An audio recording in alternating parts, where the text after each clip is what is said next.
We just want our respect. Rob wants his respect. Coach Vogel wants his respect. Our organization wants their respect. Laker Nation wants their respect.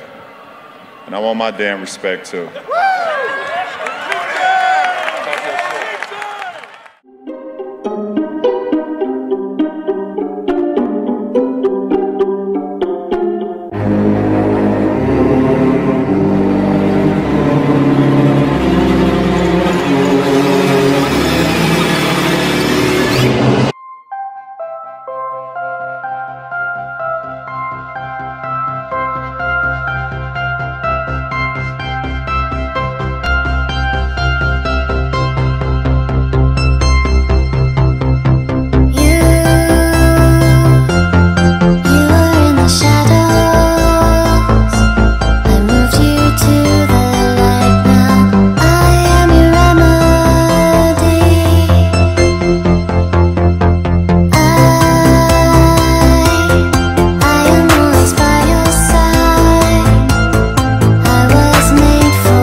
Welcome back to another episode of Lakeshow's Finest Redux. We did it.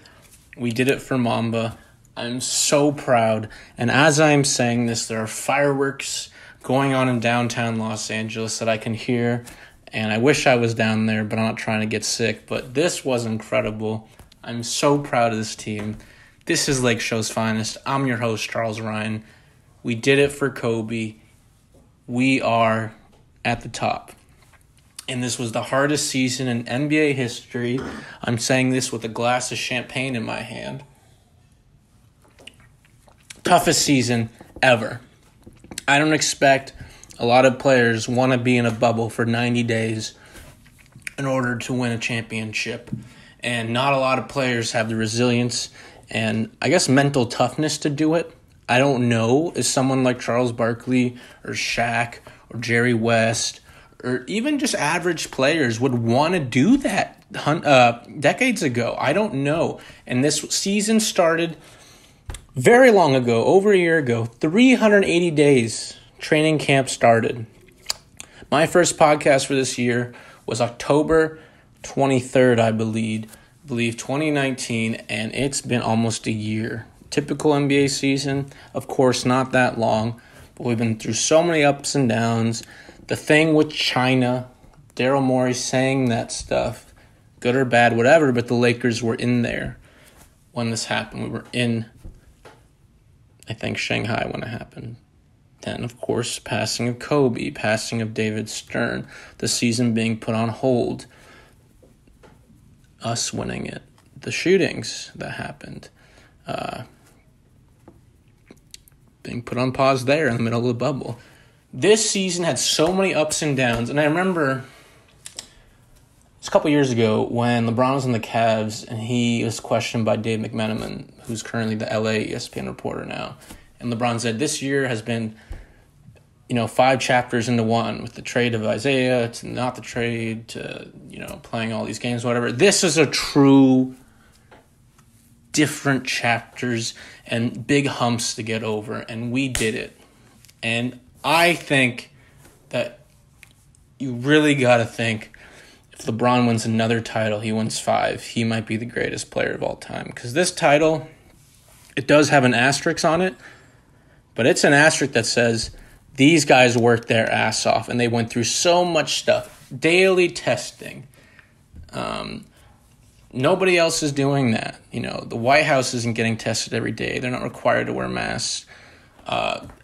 We are not tested every day to make sure we're safe.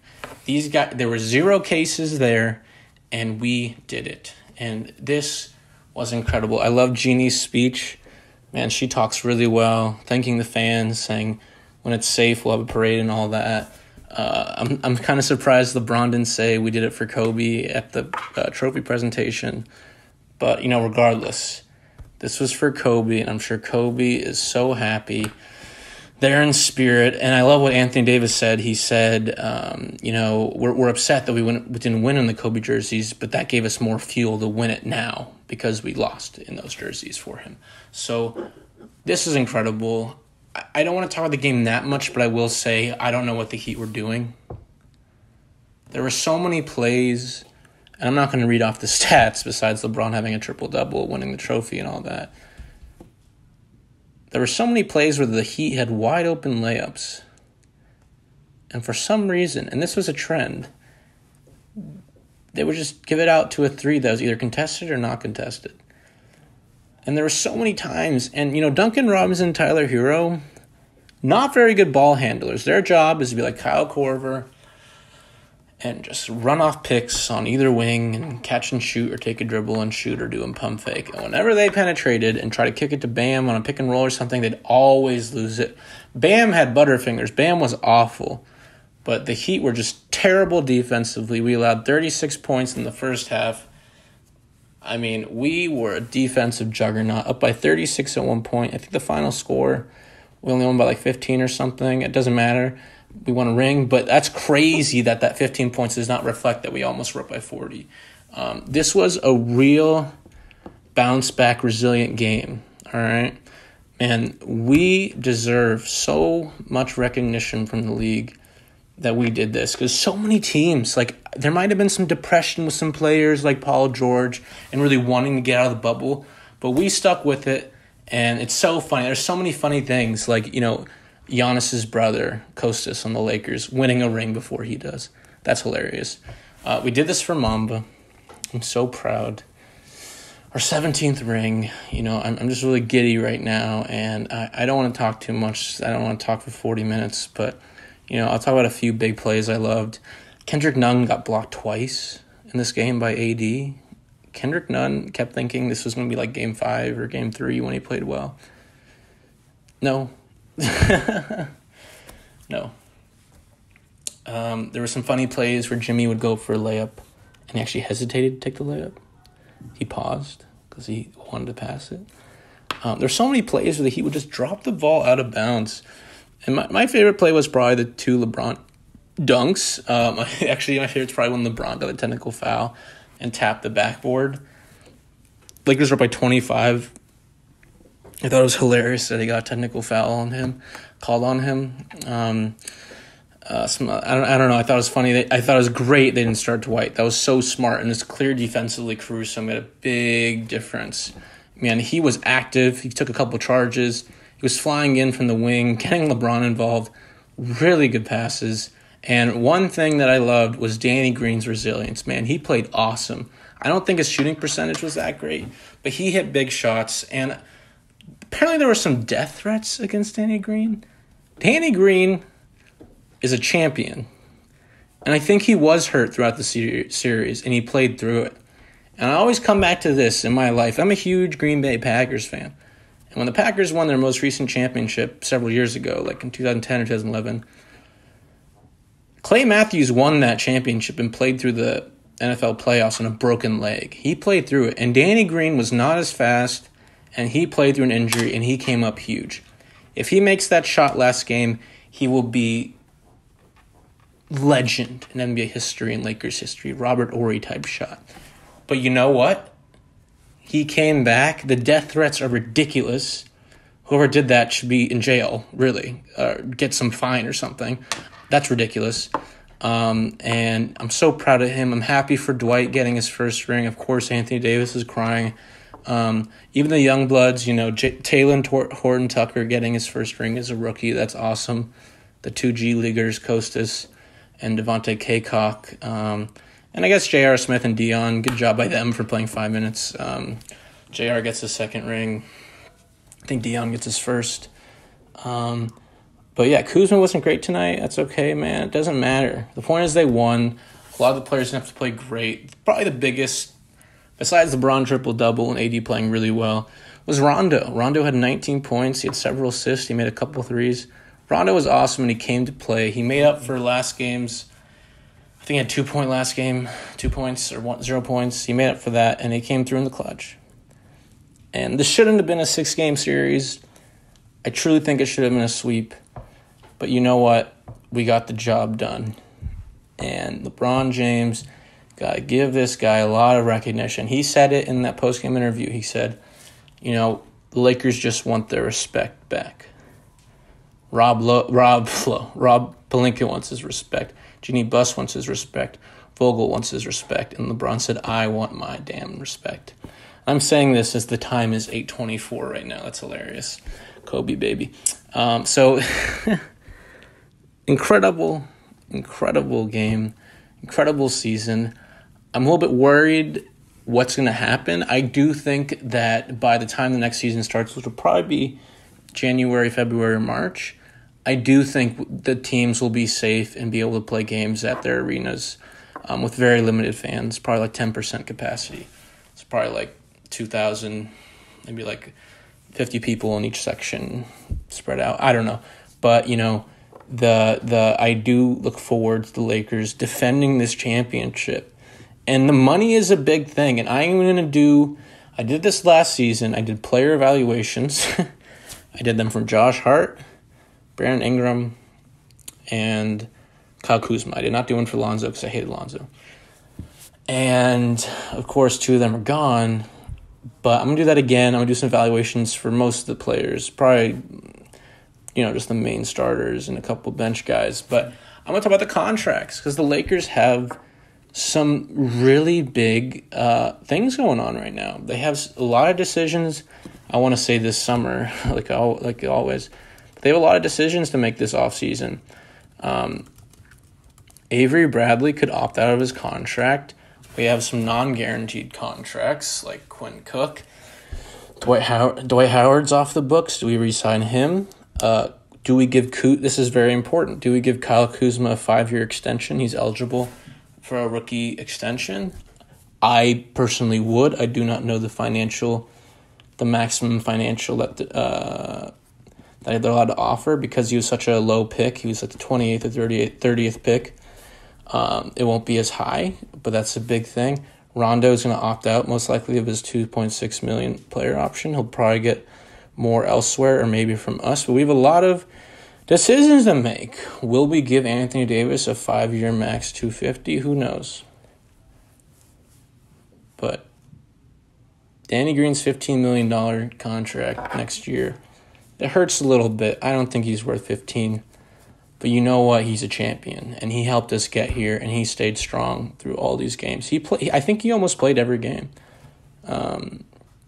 this year as a 33-year-old guy. But yeah, so here's the thing. After next year, we only have one guy on contract right now, and that's LeBron James's $41 million, which is a player option, which we'll probably opt out of. Where will he go? So we have a lot of things to talk about.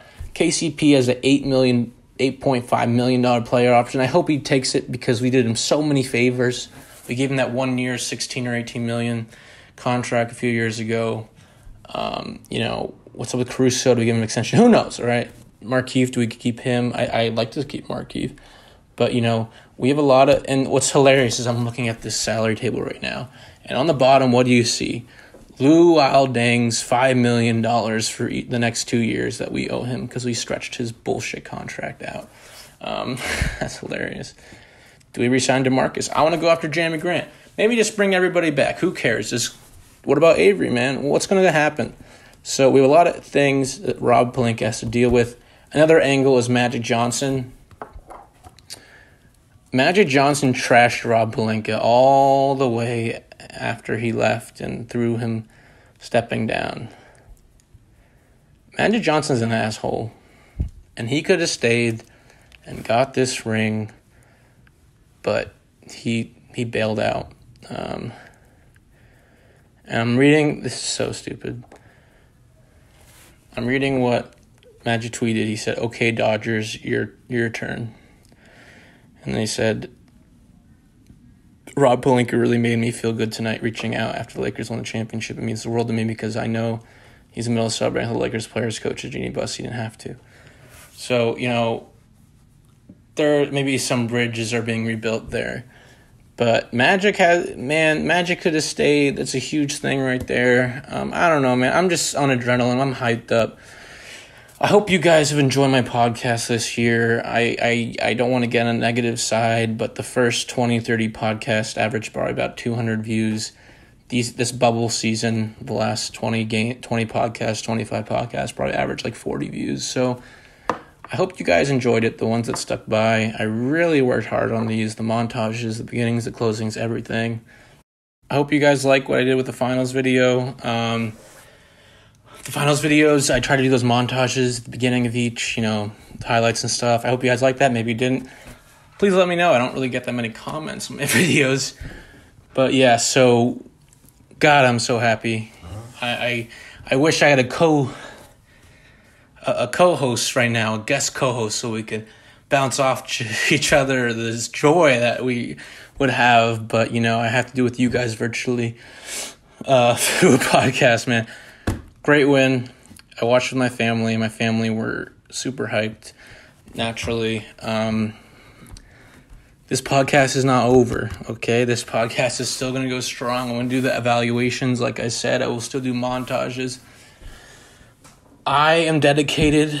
This championship has restored my super, super dedication and ambition. I was already dedicated, but this makes me want to keep doing it even more because this team has been the most resilient team ever. And one funny thing about this team is this is pretty much the first championship with the team that has been all for hire guys, all brought in with a year or two of free agents. There wasn't really a guy that's been here that long, that's established, that is like, hey, I can identify with that guy. Kuz is the only guy that's been here the longest at about 3 years. So it's not like we've had a guy that you're like, oh man, I wish he got a ring. Like if, I don't know, Pau Gasol was here or something. But, so this is really cool. This is really the first time it's ever happened. You can argue that's with the Heat, but Dwayne Wade was there in 2003 and on when LeBron came in 2010. So that's really cool. Maybe this will start a trend in the league, but we got it done. And I'm really proud of all the guys. All these guys deserve to be MVPs because they all went through hell to get here. And that says a lot. I'm gonna quote Rudy Tommy J, say you can never underestimate the grit and the heart of a champion. And these are all champions. Every one of them. Even Dion, who didn't play, K-Cock. We need these guys in practices. We need these guys for support off the bench and celebrating. And, man, it was so awesome seeing them celebrating the final 2 minutes on the bench. And AD and LeBron hugging and AD crying. Because it really means a lot to them. Because they worked so hard for this. So thank you guys for listening. This podcast is going to continue. We're legends. We won. Look forward to my evaluations of all the players. I will do the montages. I'll probably have a couple in the next few weeks. But thanks again. Take care. Go Lakers. And stay safe. Peace.